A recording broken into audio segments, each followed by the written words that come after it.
میرا نام عمران ہے اور سنیں میری سوچ۔ ارشد ندیم پاکستان کا سپر اسٹار، فخر پاکستان، پاکستان کے تمام لوگ، پاکستان کی تمام پولیٹیکل پارٹیز، پاکستان کے تمام news anchor, news channel, Pakistan کی تمام سوشل میڈیا فیڈ، ٹویٹر کی فیڈ، پاکستان کی تمام یوٹیوب کی فیڈ، فیس بک پہ، جگہ جگہ انسٹاگرام پہ پاکستان کے لوگ جشن منا رہے ہیں، بھنگڑے ڈال رہے ہیں۔ ارشد ندیم کی تاریخی تھرو پہ، ارشد ندیم کی تاریخی وکٹری کو اپنی وکٹری سمجھ رہے ہیں، یعنی کہ جیت میں جو ہے وہ ارشد ندیم کے اوپر بھنگڑے ڈال رہے ہیں، ارشد ندیم کو فخر پاکستان قرار دے رہے ہیں۔ جگہ جگہ یہ بتایا جا رہا ہے کہ میاں چنو سے، ایک عام غریب گھرانے سے تعلق رکھنے والا ایک لڑکا، کیسے اس نے اسٹرگل کی، کیسے اس نے محنت کی، اور 24 کروڑ 25 کروڑ کے ملک میں جہاں اس کا کسی نے ساتھ نہیں دیا، آج اس کی جیت پہ ہم سب اپنے آپ کو حصے دار سمجھتے ہیں۔ ہم سمجھتے ہیں کہ پاکستان کے اندر بہت زیادہ ٹیلنٹ ہے۔ اگر پاکستان کے اندر بہت زیادہ ٹیلنٹ ہے تو ارشد ندیم جیسے لوگ، ارشد ندیم جیسے نوجوان جو ہیں وہ پاکستان میں اسٹرگل کیوں کرتے ہیں؟ اور جب وہ جیت جاتے ہیں، کسی بھی بڑے ایونٹ میں جیت جاتے ہیں، تو ہم اس کی جیت کو اپنی جیت کیوں سمجھتے ہیں؟ دیکھیے، میرا تعلق پچھلے 30-35 سال سے سپورٹس کے میدان سے رہے۔ میں اپنی ساری زندگی سپورٹس سے منسلک رہا ہوں۔ شہر میں رہتا ہوں، اس کی اسکواش کی سپورٹس ایسوسیشن کا میں حصہ بھی رہا ہوں، جہاں پہ تمام حاجی صاحب، چودھری صاحب، میاں صاحب جو ہیں ان کو حصہ بنا دیا جاتا ہے۔ ایسے لوگ جو 100 میٹر بھاگ نہیں سکتے، وہ پاکستان کے اندر سپورٹس ایسوسیشنیں چلاتے ہیں، اور اس کے بعد ہمارے نوجوان محنت کر کے، اپنی محنت سے، اپنے گھر والوں کی محنت سے، اپنے گھر والوں کے پیسے سے جب اوپر آ جاتے ہیں تو ہم سب ان کو اون کرنا شروع کر دیتے ہیں۔ زیادہ تر لوگوں کو تو یہ سمجھ بھی نہیں ہے کہ آج کل دنیا کے اندر سپورٹس کا سپر اسٹار کیسے بنا جاتا ہے، یعنی سپورٹس کے اندر مقابلہ کتنا سخت ہے، ٹریننگ کتنی زیادہ چاہیے، ڈائٹ کتنی زیادہ چاہیے، پیسے کتنے زیادہ چاہیے، اور اس کے بعد جب کوئی ایک نوجوان پاکستان میں اوپر آ جاتا ہے تو ہم یہ سمجھتے ہیں کہ جی پاکستان کے اندر اس نوجوان نے پاکستانی ہونے کا حق ادا کر دیا۔ میں آپ کو بتاتا ہوں کہ ارشد ندیم سے پہلے بھی جو فخر پاکستان جن کو ہم نے قرار دیا تھا، ان کے ساتھ ہم نے کیا گیا، یعنی میں نے اپنی پریکٹس، کیونکہ میرا تعلق، میں نے آپ کو بتایا کہ سپورٹس سے رہا ہے، میں شوقین ہوں سپورٹس کا، میں سپورٹس کے شعبے سے، سپورٹس کے لوگوں سے منسلک بھی رہا ہوں، اپنی ساری زندگی رہا ہوں۔ میں آپ کو بتاتا ہوں کہ پاکستان میں ہم سپورٹس مین کے ساتھ کرتے کیا ہیں بعد میں، اس کی جیت کے بعد۔ ایک سپورٹس مین کی جو پلینگ لائف ہوتی ہے، اس کی جو کھیلنے کی زندگی ہوتی ہے، وہ 30 سال کی عمر تک ختم ہو جاتی ہے۔ اتنی ہی طاقت ہوتی ہے ایک نوجوان کے اندر کہ وہ اس عمر تک جو اچیو کرنا چاہتا ہے، جو اچیو کر سکتا ہے، وہ کر لیتا ہے۔ اس کے بعد وہ یا پوسٹ لگ جاتا ہے یا وہ ریٹائر ہو جاتا ہے۔ میں آپ کو بتاتا ہوں کہ ہم کرتے کیا ہیں۔ پاکستان کے اندر جہانگیر خان جب میں بڑا ہو رہا تھا، بہت بڑا نام تھا، 1981 میں جہانگیر خان جب ورلڈ چیمپئن شپ جیتا، تو اس کے بعد اسی طرح اس کو بھی فخر پاکستان ہم نے قرار دیا ہوگا۔ اور اس کے بعد ہم نے یہ دیکھا، میں نے یہ دیکھا کہ لگاتار، چونکہ میرا تعلق بھی اسکواش کے میدان سے تھا، بہت سارے لوگ، ایک دفعہ اس کو بہت ہائپ دی گئی اخبارات کے اندر اور ٹی وی کے اندر، کیونکہ اس زمانے میں انٹرنیٹ نہیں ہوا کرتا تھا، اس زمانے میں سوشل میڈیا نہیں تھا، تو بہت زیادہ خبریں ایک دفعہ اس کے بارے میں چلائی گئی، اور آہستہ آہستہ آہستہ جب اس نے بتدریج جہانگیر خان نے جیتنا شروع کیا، تو وہ بھی آہستہ آہستہ لوگوں کی امیجنیشن سے فیڈ ہوتا گیا۔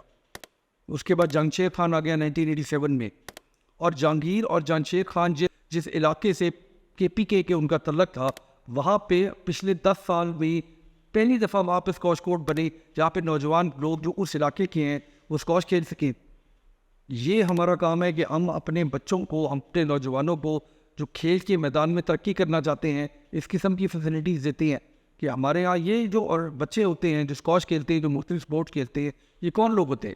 یہ وہ لوگ ہوتے ہیں جو چھوٹے گھروں سے آتے ہیں۔ زیادہ تر اسکواش مارکرز کے بچے، اسکواش کوچز کے بچے جو امیروں کے کلبوں کے اندر اسکواش کھلایا کرتے تھے، ان کے بچے نکل کے آگے ورلڈ چیمپئن بنے۔ ایک دور تھا، ایک ٹائم تھا جب ان کے اندر ایک ڈرائیو تھی۔ میں آپ کو ایک اور فخر پاکستان کے بارے میں بتاتا ہوں۔ 1988 میں سول اولمپکس میں حسین شاہ نے کانسی کا تمغہ جیتا۔ میں آپ کو یہ بتاتا ہوں کہ باکسنگ کے میدان میں یہ پہلا تمغہ تھا جو پاکستان کے کسی اسپورٹس مین نے جیتا۔ آپ کو یقین نہیں ہے کہ اس بات کو سن کے، اس زمانے میں صرف ایک PTV چینل ہوتا تھا۔ 2 دن تک ہمارے حکمرانوں کو یہ سمجھ ہی نہیں آئی کہ ہم نے باکسر بھیجا کس کو ہے اور کانسی کا تمغہ جیتا کس نے ہے۔ ایک آدھ دن تو وہ خبر ہی نہیں چلی ٹی وی پہ، کہ یہ پتا ہمیں لگ گیا تھا کہ کسی نے باکسنگ کا میں تمغہ جیتا ہے، ہمیں یہ نہیں پتا تھا کہ وہ شخص کون ہے۔ اور پھر سید حسین شاہ کے ساتھ کیا کیا۔ اسی طرح جب وہ پاکستان واپس آیا تو بہت سارے انعامات دیے گئے، پریزیڈنٹس کے ساتھ اس کی تصویریں کھنچوائی گئی، اس کے بعد اس کو بہت زیادہ پیسوں کے وعدے کیے گئے، ایک زمین بھی اس کو الاٹ ہوئی۔ سید حسین شاہ پچھلے دنوں اپنی غربت سے تنگ آ کے، اپنی تکلیفات سے تنگ آ کے، اپنی مصیبتوں سے تنگ آ کے جاپان چلے گئے ہیں۔ اور جاپان جا کے وہ جاپنیز باکسرز کو ٹریننگ کر رہے ہیں۔ سید حسین شاہ کی کہانی، لیاری سے آنے والے ایک لڑکی کی کہانی یہ کہ کچرے کے تھیلے کے اندر گند بھر کے وہ باکسنگ کی ٹریننگ کیا کرتا تھا، اور پھر جب یہ بچے اوپر آتے ہیں اور ان کو ہم اپنے سر پہ بٹھا لیتے ہیں، فخر پاکستان قرار دیتے ہیں، اور اس کے بعد جب ان کی اسپورٹس کی لائف ختم ہو جاتی ہے تو ہم ان کو اٹھا کے باہر پھینک دیتے ہیں۔ ہاکی کے کتنے پلیئروں کے آپ کو نام یاد ہے؟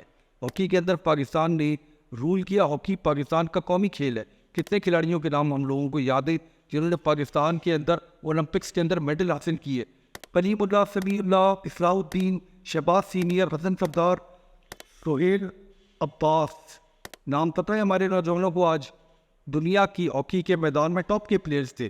آج اگر ہاکی اچھا نہیں کر رہی، کتنے لوگوں کو یہ پتہ ہے کہ پاکستان کی ٹیم میں کون سے کھلاڑی کھیل رہے ہیں، کیا فیسلٹیز ہے ان کے پاس؟ فیصل آباد جہاں سے ہاکی کے پلیئر نکلا کرتے تھے، اب جا کے دیکھیں وہاں پہ ہاکی کے میدان ہے بھی کہ نہیں ہے، ایسٹرو ٹرف بچھی بھی ہوئی ہے کہ نہیں ہے، فزیو کا بندوبست ہے، کوچ کا بندوبست ہے بھی کہ نہیں ہے۔ پاکستان نے سنوکر سے سنوکر میں نے دیکھی بھی بہت شوق سے، اور سنوکر کے کھلاڑیوں سے میرا بڑا قریبی تعلق رہا ہے۔ محمد یوسف جو پاکستان میں پہلی دفعہ 1994 میں ورلڈ چیمپئن بنے، آج وہ لاہور میں ایک چھوٹے سے کلب کے اندر کوچنگ کرا رہے ہیں بچوں کو، ان کو بھی فخر پاکستان ہم نے قرار دیا تھا۔ آپ کو پتہ ہے کہ محمد آصف جن کا تعلق فیصل آباد سے ہے، وہ 2 دفعہ ورلڈ چیمپئن رہ چکے ہیں سنوکر کے۔ اس کے علاوہ ایک شخص جن کا نام احسن رمضان تھا، وہ 2021 میں وہ بھی ورلڈ چیمپئن تھے۔ یہ احسن رمضان کا نام تو مجھے بھی نہیں پتا تھا، جب میں نے ورلڈ رینکنگز کے اندر دیکھا تو مجھے پتا چلا کہ احسن رمضان نے 2021 میں پاکستان کی طرف سے ورلڈ چیمپئن شپ جیتی سنوکر کے میدان میں۔ کہا یہ لوگ کتنے لوگوں کو ان کا نام پتہ ہے، یہ بھی فخر پاکستان ہے سارے۔ آپ کو پتہ ہے کہ اسکواش کے اندر اس وقت پاکستان کا ٹاپ رینکنگ پلیئر جو ہے محمد آصف خان 68 پوزیشن کے اندر ہے، 27 سال اس کی عمر ہے۔ آپ کو پتہ ہے کہ 27 سال کی عمر تک اس کا جو اسکواش کھیلنے کا کیریئر ہے وہ آہستہ آہستہ ختم ہوتا جا رہا ہے۔ کون ہے نئے لڑکے جو ہمارے ملک کے اندر ہم جن کو اسکواش کے لیے تیار کر رہے ہیں، سوئمنگ کے لیے تیار کر رہے ہیں، جیولن تھرو کے اندر تیار کر رہے ہیں، ٹریک اینڈ فیلڈ کے اندر تیار کر رہے ہیں؟ یہ جو انڈیفرنس ہے ہمارے ملک کے اندر، وہ سپورٹس کے ساتھ اسی طرح کا ہے کہ ہم ساری زندگی پیسے والے لوگ بھی، ہماری بڑی بڑی کارپوریشن جو ہے وہ کسی قسم کی اسپانسرشپ دیتی نہیں ہے۔ ایک دفعہ وہ کھلاڑی اگر اپنے میدان میں جیت جاتا ہے تو پھر اس کھلاڑی کو فخر پاکستان ہم قرار دے دیتے ہیں۔ ایک آدمی کو ہزاروں بچے جو پاکستان کے اندر جستجو کرتے ہیں، کوشش کرتے ہیں۔ میں آپ کو یہ بھی بتاتا چلوں کہ جن لوگوں کا سپورٹس سے تعلق ہے ان کو یہ آئیڈیا ہوتا ہے کہ ورلڈ چیمپئن شپ جتنا ورلڈ چیمپئن بننا پاکستان کے اندر اور دنیا کے اندر کتنا مشکل ہے۔ جس قسم کی ٹریننگ، جس قسم کا کھانا ان لوگوں کو چاہیے ہوتا ہے، پاکستان کے اندر اس قسم کا سسٹم ہی اویلیبل نہیں ہے۔ ایک سوئمر کو آپ ایک ویٹ لفٹر کی طرح کی ٹریننگ نہیں کرا سکتے، ایک اسکواش پلیئر، ایک کرکٹ پلیئر کی طرح کی ٹریننگ نہیں کر سکتا۔ جس قسم کے مسل، جس قسم کی طاقت اس کو چاہیے وہ بالکل مختلف ہے۔ دنیا کے اندر اس وقت امریکہ کے اندر ایسے اسکول، ایسے کالجز، ایسے انسٹیٹیوشن بنے ہوئے ہیں جو اپنے ایتھلیٹس کو تیار کرتے ہیں۔ یعنی فخر امریکہ جو ہے وہ امریکہ بھی ان پہ فخر کرتا ہے۔ پاکستان کے اندر اس وقت یہ نوجوان، ارشد، ندیم طرح کے نوجوان کتنی تعداد میں موجود ہیں۔ کرکٹ کے اوپر بات کر لیتے ہیں جو ہمارا قومی کھیل بن گیا ہے۔ ہم کرکٹرز کے اوپر پیسہ نشاور کرتے ہیں اور ٹی وی چینل پہ کرکٹر ہوتے ہیں۔ کتنے لوگوں کو پتہ ہے کہ فرسٹ کلاس کرکٹ کے اندر جو لوگ محنت کر رہے ہیں، روزانہ کھیلتے ہیں، اپنا ٹائم لگاتے ہیں، اپنی محنت کرتے ہیں، کتنے لوگوں کو پتہ ہے کہ پاکستان میں اچھے فرسٹ کلاس کرکٹرز کتنے ہیں؟ کتنے لوگ ضائع ہو جاتے ہیں دھوپوں کے اندر کھیل کے، اور پھر جو 11-12 کھلاڑی، 20 کھلاڑی جو قومی ٹیم میں آ جاتے ہیں، وہ جب جیتتے ہیں تو ہم ان کو فخر پاکستان قرار دے دیتے ہیں، اور جب وہ ہارتے ہیں تو ہم لعنت بھیجنا شروع کر دیتے ہیں۔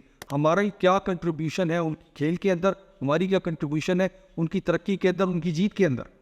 کیا ہم صرف جیت میں ان لوگوں کے ساتھی ہیں؟ جو لوگ سپورٹس کھیلتے ہیں ان کو یہ آئیڈیا ہے کہ آج کی دنیا میں جس قسم کا کمپٹیشن آپ کو ترقی یافتہ ملکوں سے ملتا ہے، جس قسم کی فٹنس ان ایتھلیٹس کی ہوتی ہے جو ترقی یافتہ ملکوں سے آتے ہیں، ان کی ٹریننگ، ان کا سسٹم، ان کے کوچز، ان کے پاس جو اکوپمنٹ ہوتی ہے وہ کتنی زیادہ ٹیکنالوجیکلی ایڈوانسڈ ہوتی ہے۔ ہمارے یہ نوجوان چھوٹے چھوٹے شہروں سے، میاں چنوں سے، پشاور سے، سکھر سے، مختلف شہروں سے یہ جب آگے بڑھتے ہیں، اور یہ میں آپ کو بتاتا چلوں کہ ایک بندے میں، ایک شخص میں، ایک بچے میں اگر ٹیلنٹ ہو، وہ ٹیلنٹ کے ساتھ ایک حد تک آگے جا سکتا ہے۔ اس کے بعد اس کو اس ٹیلنٹ کو آگے بڑھانے کے لیے، اس اسپورٹس کی ٹیکنیکلٹی سمجھانے کے لیے، اس کی خوراک کو سمجھانے کے لیے، اس کی نیوٹریشن کو سمجھانے کے لیے پیسے چاہیے، لوگ ہائر کرنے پڑتے ہیں۔ یہاں پہ ہم نے یہ بھی بہت زیادہ بات کی کہ ارشد ندیم اور نیرج چوپڑا کا آپس میں کیا تعلق ہے. اس ویڈیو میں نیرج چوپڑا کو بھی خراج تحسین پیش کروں گا. چیمپئن آدمی ہے وہ بھی, اور جو اسپورٹس کے اندر مقابلہ کرتے ہیں, اکثر آپ نے دیکھا ہوگا ہندوستانی پاکستانی جو کرکٹرز ہیں وہ فیلڈ پہ سخت مقابلہ کرتے ہیں, کیونکہ جو چیمپئن ہوتے ہیں وہ اسی طرح ہوتے ہیں کہ گراؤنڈ میں سخت مقابلہ کرتے ہیں, مگر وہ اپنے سامنے والے کی قابلیت کو بھی پہچانتے ہیں, اس کو اپریشیٹ کرتے ہیں. ہمارا تو فل ٹارگیٹ یہ ہوتا ہے کہ ہم یہ سمجھیں کہ ہندوستان کو ہم نے ہرا دیا, فلانے شخص کو ہم نے ہرا دیا, مگر جو چیمپئن اس کھیل کے میدان میں کھیل رہا ہوتا ہے اس کو یہ پتہ ہوتا ہے کہ سامنے والا بھی تگڑا ہے, اس کو بھی آتا ہے گیم کرنا. اگر وہ اچھا کھیلتا ہے تو اس کو اپریشیٹ کرتے ہیں, اس کو اسپورٹس مین اسپرٹ کہتے ہیں. 24 کروڑ لوگ جن میں اسپورٹس مین اسپرٹ نہیں ہوگی, وہاں پہ جو چند کھلاڑی کھیلتے ہیں ان کی اسپورٹس مین اسپرٹ پہ ہمیں حیرت ہوتی ہے. جس قسم کی محنت ان ملکوں کے اندر, ہمارے جیسے ملکوں کے اندر جہاں کسی قسم کی گورنمنٹ سپورٹ نہیں ہے, ہمارے اسپورٹس مین کو ایسوسی ایشن میں موٹے لوگ بیٹھے ہوئے جن کا علاوہ کھانے پینے کے اور مشہور ہونے کے کوئی کام نہیں ہے, اس ملک میں اسپورٹس کیسے آگے بڑھیں گے؟ 24-25 کروڑ لوگوں میں ایک آدھ شخص ایسا ہوتا ہے ارشد ندیم کی طرح کا, جو اپنے زور بازو پہ, جس میں اپنے اس کے والدین جو ہیں ان کی محنت سے, ان کے پیسے کے ساتھ وہ آگے بڑھتا ہے, مقابلہ کرتا ہے. ارشد ندیم نے جب وہ تھرو کیا تو اس کا مقابلہ نیرج چوپڑا اور باقی جیولن تھروور سے نہیں تھا, اس کا مقابلہ میرے آپ کے جیسے پاکستانیوں سے بھی تھا. 25 کروڑ ہم جیسے لوگ جو اس کے آگے, اس کے رستے میں رکاوٹ ہیں. اور جب وہ جیت گیا, جب اس نے وہ تھرو اتنا زیادہ کر دیا, اتنی طاقت اس پہ لگا دی کہ اس تھرو نے اولمپک میڈل بھی حاصل کیا, اولمپک ریکارڈ بھی بنایا, تو اب ہم اس کی جیت پہ بگڑے ڈال رہے ہیں, اس کو پیسے دیے جا رہے ہیں, اس کو زمینیں دی جا رہی ہیں, اس کا نام جگہ جگہ چھاپا جا رہا ہے. 5 سال بعد جب وہ ریٹائر ہو جائے گا ارشد ندیم, تو ہم دیکھیں گے کہ پاکستان میں اس پاکستان کا کرتا کیا ہے, ہم لوگ اس کے ساتھ کیا کرتے ہیں. نور دستگیر بٹ جو پچھلے دنوں ویٹ لفٹنگ کے اندر پاکستان میں کامن ویلتھ گیمز کے اندر میڈل لے کر آیا, وہ بھی یہی گلا کرتا ہے کہ پاکستان کے اندر جب تک وہ اوپر آ رہا تھا کوئی پوچھنے والا نہیں تھا, اور ایک ٹورنامنٹ میں اگر اس نے پرفارم کر دیا تو اس کو تھوڑی سی ہائپ ملی, تھوڑا سا وہ ٹی وی پہ آیا, اب بھی اس کا نام کوئی نہیں جانتا. پاکستان میں یہ کام چھوڑ دیں, جیت کے اوپر بھاڑے ڈالنا چھوڑ دیں, اور اپنے اسپورٹس مین کی کو, اگر آپ اس کو, جو اس کا سٹارٹ ہوتا ہے, جس اسپورٹس مین جہاں سے وہ سٹارٹ کرتا ہے, اگر آپ اس کو انکریج نہیں کر سکتے, اس کو سپورٹ نہیں کر سکتے, تو پھر اس کی جیت میں بھی آپ کا کوئی حصہ نہیں ہے. ان انڈیویجولس کو جو یہ محنت کرتے ہیں, اور یقین مانے پوری زندگی لگ جاتی ہے ان کی, اس ٹائم میں وہ کوئی کام نہیں کر سکتے, کوئی کام دھندا نہیں کر سکتے, کوئی آمدنی نہیں ہوتی ان کی, مگر ایک سنگولر ٹارگیٹ ہوتا ہے کہ ہم نے جیت رہے ہیں, اپنی زور بازو پہ جیت رہے ہیں, اور ہم ان کو سپورٹ نہیں کرتے. بلکہ وہ سوئمنگ ٹیم کے اوپر جس کے کا مذاق بنایا ہم نے, پاکستان کے اخبارات نے, جب وہ آخری نمبر پہ آئی, آپ کو آئیڈیا کہ سوئمنگ کے لیے کوالیفائی کرنا اولمپکس میں 170 ملکوں کے لوگوں کے درمیان کتنا مشکل کام ہے, مذاق بنا رہے ہیں آپ. میں نے آپ سے کہا نا کہ 10 میٹر, مجھے بھی یہ پتہ ہے کہ پاکستان میں 100 میٹر بھاگ, 100 میٹر تیز واک بھی نہیں کر سکتے لوگ, اور وہ بیٹھ کے اسپورٹس مینوں کے اوپر تنقید کرتے ہیں. جن بچوں نے اس سوئمنگ کمپٹیشن میں اولمپکس گیم کے اندر کوالیفائی کیا, اس کے لیے ہماری کیا کنٹریبیوشن ہے؟ کدھر ایسے پول جہاں پہ ایسے بچے پریکٹس کر رہے ہیں؟ بچیوں کے لیے, ویمن سوئمرز کے لیے پاکستان میں کتنے پولز ہیں؟ یہ باتیں چھوڑ دیں. اگر آپ ملک کے اندر جو آلریڈی مشکل حالات کے اندر ہے, مشکل ترین حالات کے اندر ہے, اس قسم کے مذاق ہم اپنے ساتھ بنا لیتے ہیں. پوری دنیا کے اوپر میں یہ دیکھ رہا تھا, CNN کے اوپر, BBC کے اوپر, وہ مذاق بنا رہے ہیں کہ جو جیولن ہے ارشد ندیم کا, اس کو خریدنے کے پیسے نہیں تھے اس کے پاس. 8 لاکھ روپے کا وہ جیولن تھا, اس کا پرانا جیولن پھینک کے اس کو استعمال کر کے وہ خراب ہو گیا تھا. وہ شخص جب اولمپک میڈل جیتتا ہے تو ہم سمجھتے ہیں کہ یہ ہماری جیت ہے. ایک 8 لاکھ کا javelin, world class javelin player کو ہم خرید کے دے نہیں سکتے, ہماری حکومت خرید کے دے نہیں سکتی. خاموش ہے, وہ صحیح کر رہے ہو, اس کو ایسے ہی کرنا چاہیے. واپس آ کے اس کو جو بھی ہمارے حکمران ہیں ان کی تعریفوں کے پل باندھ دینی چاہیے, کیونکہ جب وہ ریٹائر ہوگا تو اس کا بیک اپ پلان کیا ہے؟ اس کا بیک اپ پلان یہی ہے کہ وہ آ کے ہم سب کا شکریہ ادا کرے, اپنی جیت کو ہماری جیت قرار دے دے, تاکہ وہ ڈپلومیٹکلی جو ہے وہ اس کی جو بات کا ٹائم ہے, اس کا جو ریٹائرمنٹ کا ٹائم ہے, وہ اچھا گزرے.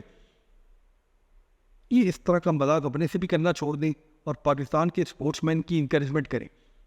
وہ لوگ جو ینگ ہیں, 15, 16, 18 سال کی عمر سے آگے, اگر آپ کسی اسپورٹس مین کو اس ٹائم پہ تیار کرنا نہیں شروع کرتے تو وہ آگے چل کے ورلڈ چیمپئن نہیں بن سکتا, اس کا ٹائم نکل جاتا ہے. مگر ایسے کئی بچے ہیں, ہر میدان میں ہیں, اسپورٹس میں, ٹینس میں, اسکواش میں, ٹریک اینڈ فیلڈ میں، سوئمنگ کے اندر، فینسنگ کے اندر ہزاروں ایسے بچے ہیں جو کوشش کر رہے ہیں، اپنے بلبوتے پہ کر رہے ہیں، اپنے والدین کے بلبوتے پہ کر رہے ہیں. جس طرح ہم کسی میدان میں آگے نہیں نکل سک رہے، اس کی وجہ یہ ہے کہ ہم انکریج نہیں کرتے. خدا کا واسطہ ہے کہ اگر آپ اس طرح کی اور جیت دیکھنا چاہتے ہیں، ہم پاکستان میں بہت سارے فخر پاکستان دیکھنا چاہتے ہیں، تو ان چیزوں کی انکریجمنٹ کرنا شروع کر دیں. جو لوگ تھوڑے پیسے دے سکتے ہیں، جو لوگ اسپانسرشپ کر سکتے ہیں، جو لوگ بڑی بڑی کمپنیوں کے اندر بیٹھے ہوئے ہیں، ان بچوں کو اسپانسر کریں. کرکٹ کی بہت ہوگی، بہت پیسے دے دیے آپ. فرسٹ کلاس کرکٹ کے کرکٹرز کو اسپانسر کریں، ہاکی کو اسپانسر کریں، ٹریک اینڈ فیلڈ کو اسپانسر کریں. تھوڑے پیسے چاہیے ہوتے ہیں ان کو، کوئی لاکھوں کروڑوں روپے نہیں چاہیے ہوتے ان کو، تھوڑے پیسے چاہیے ہوتے ہیں ان کو. مگر کم از کم ان کی نیوٹریشن کے لیے، ان کے کوچز کے لیے ایک آدھ میدان بنا دیں، ایک جگہ بنا دیں، ایک کرکٹ فیلڈ کا گراؤنڈ بنا دیں. پاکستان میں ٹریک اینڈ فیلڈ کا ایک بھی گراؤنڈ نہیں ہے.